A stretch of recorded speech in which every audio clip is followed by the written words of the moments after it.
시청자 여러분 안녕하십니까? VOA 뉴스투데이 시작합니다. 토니 블링컨 미국 국무장관은 최근 검토를 마친 미국의 새로운 대북 정책의 중심에 외교가 있다면서 북한이 그 기회를 잡길 바란다고 밝혔습니다. 그러면서 한반도 비핵화를 위한 외교적 관여 여부를 결정하는 것은 북한에 달려있다고 강조했습니다. 첫 소식 김영교 기자가 전해드립니다. 영국 런던에서 열린 주요 7개국 G7 외교개발 장관회의에 참석한 토니 블링컨 국무장관은 3일 기자 간담회를 가졌습니다. 블링컨 장관은 이 자리에서 미국의 새로운 대북 정책은 외교의 중심을 두고 있다면서 북한이 이 기회를 잡기를 바란다고 밝혔습니다. But we have, I think, a very clear policy that centers on diplomacy. And it is, I think, up to North Korea to decide whether it wants to engage or not on that basis. I hope that North Korea will take the opportunity to engage diplomatically and to see if there are ways to move forward toward the objective of complete denuclearization of the Korean Peninsula. 블링컨 장관은 그러면서 미국은 북한의 말만이 아니라 실제 행동도 지켜볼 것이라고 밝히고 미국 정부가 최근 검토를 마친 대북 정책은 장기간 신중하게 이루어졌으며 미국의 향후 대북 정책은 외교를 통한 실용적인 접근 방식이 될 것이라고 강조했습니다. We wanted to take account that history to look at what works, what doesn't work, and how we could have an effective policy to advance the goal that we have, which is the complete denuclearization of the Korean Peninsula. And what we have now is a policy that calls for a calibrated practical approach that is open to and will explore diplomacy with North Korea to try to make practical progress. 블링컨 장관은 이어 새 대북 정책을 통해 미국과 동맹, 해외 주둔 미군의 안보를 강화할 것이며 미국은 미국과 일본을 시작으로 여러 동맹국, 협력국과 계속 긴밀히 협력하고 상의해 나갈 것이라고 강조했습니다. 앞서 블링컨 장관은 G7 외교장관 회의에 참석한 한국의 정의용 외교장관을 만나 미한 동맹이 인도태평양 지역과 세계 평화, 안보, 번영의 핵심 축임을 재확인했으며 이에 앞서 일본의 모테기 도시미츠 외무상과 만나 북한의 핵 탄도미사일 프로그램에 대한 우려를 공유하고 남북 일본인 문제를 즉각 해결하기 위한 미국의 약속도 다시 강조했다고 국무부는 밝혔습니다.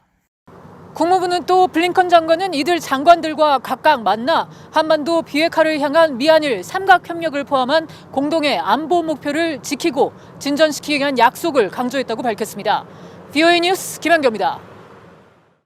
미국 백악관의 국가안보회의 NSC는 검토가 완료된 대북 정책의 구체적 내용에 대해 현재로서는 더 공유할 것이 없다면서 추가 발표가 없을 것이라고 밝혔습니다. 에밀리 혼 백악관 NSC 대변인은 3일 검토가 완료된 바이든 행정부 대북 정책의 구체적 내용을 추가로 발표할 계획이 있는지 묻는 VOA의 질문에 젠 사키 백악관 대변인의 발언 외에는 지금 공유할 것이 없다면서 이같이 답했습니다. 앞서 젠 사키 백악관 대변인은 지난달 30일 대통령 전용기 내 브리핑을 통해 바이든 행정부의 대북 정책 검토가 마무리됐다고 확인하고 우리의 정책은 일괄 타결 달성에 초점을 두지 않을 것이며 전략적 인내에 의존하지도 않을 것이라고 밝히면서 바이든 행정부의 대북 정책은 한반도의 완전한 비핵화를 목표로 외교에 열려 있으며 세밀하게 조정된 실용적 접근법임을 강조했습니다. 매년 5월 3일은 유엔이 지정한 세계 언론 자유의 날입니다. 조 바이든 대통령은 언론 자유에 대한 독재주의자들의 공격은 전 세계 민주주의에 대한 위협이라고 지적했습니다. 이런 상황에서 북한 내 언론 자유는 여전히 세계 최하위권인 것으로 나타났습니다. 이조은 기자가 취재했습니다. 유엔은 1993년 12월 20일 유네스코의 권고로 매년 5월 3일을 세계 언론 자유의 날로 선포했습니다. 정부의 억압으로 언론의 독립성이 위협받고 많은 언론인들의 진실을 밝히면서 생명을 위협받고 있다는 사실을 상기시키기 위한 유엔의 결정이었습니다. 미국의 조 바이든 대통령은 3일 성명을 통해 언론인들은 진실을 밝히고 권력 남용을 감시하며 권력자들에게 투명성을 요구한다고 밝히고 이들은 민주주의 기능에 없어선 안 될 존재라고 강조했습니다. 특히 독재주의자들은 자유언론을 훼손하고 진실을 조작하거나 허위 정보를 퍼뜨리기 위해 노력하고 있다며 이런 공격은 전 세계의 민주주의에 대한 위협에 불과하다고 지적했습니다. 토니 블링컨 국무장관도 전날 성명을 통해 정보화 지식은 강력한 도구라며 자유롭고 독립적인 언론은 대중들이 스스로를 보호하고 정보에 입각한 결정을 내리며 정부 관료들에게 책임을 묻는 데 필요한 정보와 대중을 연결하는 핵심 기관이라고 밝혔습니다.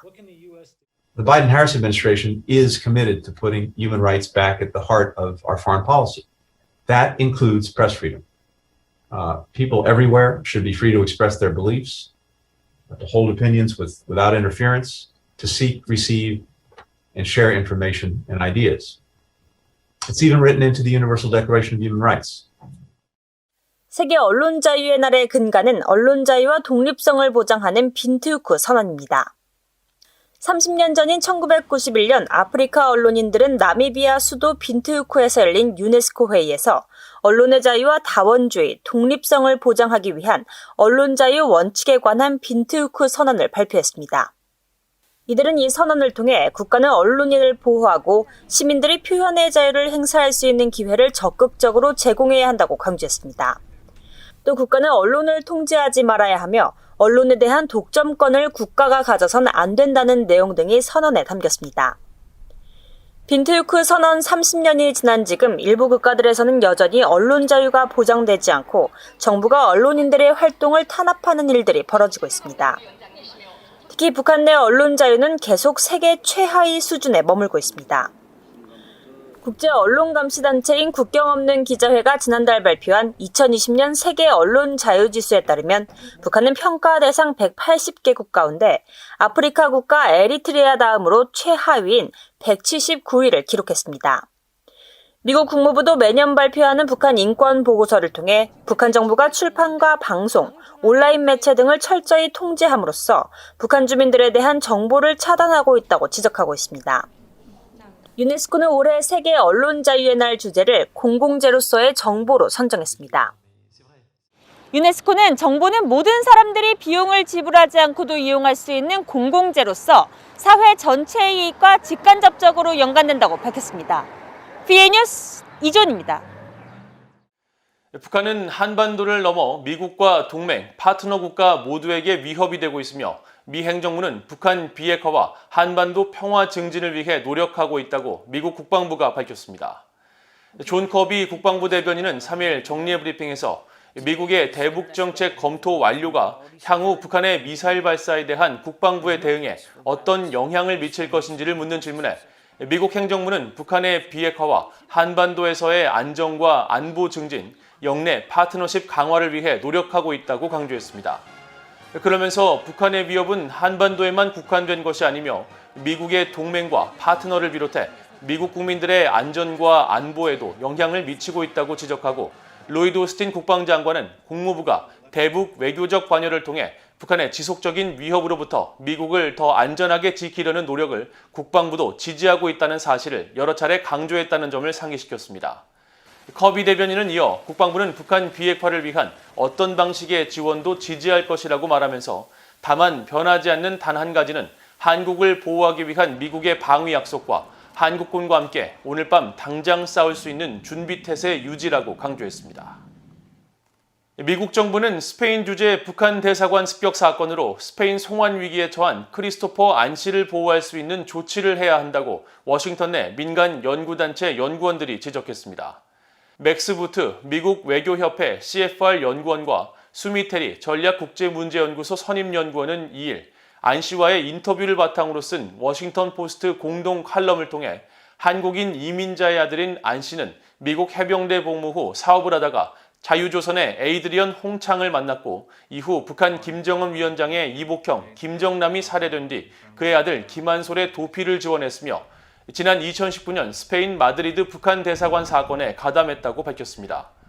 또 안 씨는 지난 2019년 에이드리언 홍창으로부터 스페인 주재 북한 외교관들의 망명을 돕자는 전화를 받았고 북한 가족들의 피해를 막기 위해 납치극을 벌이자는 제안으로 그해 2월 22일 실제 작전에 들어갔지만 한 북한 여성이 경찰에 신고하면서 대사관을 떠났다면서 안 씨가 스페인에 송환되면 21년형의 징역형을 받을 수 있고 김한솔을 도운 전력으로 북한 요원들로부터 살해당할 수 있는 위험도 크다며 안 씨에 대한 바이든 행정부의 보호 조치가 필요하다고 강조했습니다. 이상으로 BOA 뉴스투데이를 모두 마칩니다. 시청해주신 여러분 고맙습니다.